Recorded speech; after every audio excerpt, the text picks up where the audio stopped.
Thanks a lot, Yasmin. Well, it's graduation season, and that means thousands of island grads are looking to kickstart their career. And although the jobless numbers have dipped a bit here in the U.S., it seems that the list of qualifications to be considered for a job these days is growing longer than ever before. And preparing for that interview can be stressful. But you know what? We've got you covered this morning. Joining us now is professional recruiter and career coach Jennifer Hill with some tips. Good morning, Jennifer. Good morning. Thanks for joining us. Thanks so much for having me here this morning. So you talk to these island grads and, they get out of college and they think, oh, I'm just going to get a job and make lots of money. But that's a misperception, right? It's definitely a misperception. Unfortunately, a lot of kids nowadays, they leave, they graduate college, and they're expecting to make $50,000 a year right out of school. Yeah, right. Right? Yeah, right. It's not going to happen. It's extremely competitive. I own a staffing firm in Los Angeles, and for every one posting I get, I have over 100 applicants, sometimes 1,000 for one position. So the question becomes, how do you differentiate yourself from all the thousands of other applicants out there? One of the things that I always tell people is proper preparation. The analogy I've been using lately is I'm actually in town for a conference of legal administrators here in Hawaii, and what they do is when I work with a law firm, it's like a trial attorney. A good trial attorney would never go to trial without proper preparation, integrity, and evidence to support their case. Nor should you, as a recent college graduate or as somebody who's looking for a job, go into an interview without proper preparation and proper integrity and proper evidence to back up your claims. I read somewhere that it's really important to ask good questions, the person being interviewed, because it shows that you've done your research about the company. Absolutely. I'll tell you one of the tips that I give to everybody. Before you go into any interview, you should always prepare the 3 5s. 5 reasons why that company should want to hire you, 5 reasons why you would like to work for that company, and 5 questions regarding that position. Because if you get to the end of the interview and Mr. Employer says, do you have any questions for me?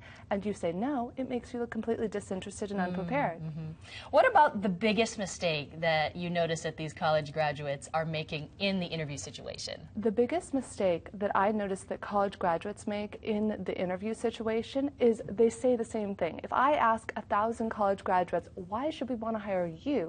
What they all say is, I'm hardworking, detail-oriented. Oh my God, seriously, shoot me. I've heard that answer so many times, it drives me crazy. Okay, so what should they say? So instead of just saying, you're hardworking, you would want to say, I'm very hardworking. Let me give you an example. There was a term paper that I just finished that I actually invested 48 hours working on up until the last moment, and because of that, I was awarded some award for this essay. So details to back up what they're saying. Evidence. Just like an attorney wouldn't go to trial without evidence. Therefore, you need to provide evidence to substantiate why you're hardworking, why you have good research skills, analytical skills, and you have that from school, school, internships, and you need to provide that. And lastly, what about dress? Because I know a lot of college students, they don't necessarily have business suits or career clothes, so they end up wearing nightclub clothes sometimes, right? Oh God, I had a client calling me the other day complaining that girls come in next to nothing skirts or blouses where you can see all the way down the blouse. Yeah, no. So right? Here are a couple tips for when you're going in for an interview. Be careful about dangly earrings. A lot of people aren't aware of this, but if you have dangly jewelry or something that's going to distract, it takes away from you. No dangly jewelry, no overpowering scents. I once had somebody go in for 5 interviews and wore too heavy of a scent on the last interview. That person didn't get the job. Also, stick with simple colors. This blouse, for example, I would not recommend wearing this to an interview because it's too bright and you never know. You don't want to detract from what you're saying. So blues, blacks, and grays. You want to do closed-toed shoes and just keep it very simple, elegant, classy. For men, I still recommend wearing at least a tie with a long-sleeve shirt, if not a suit. But for women, I always get asked, do you wear a pantsuit, skirt suit?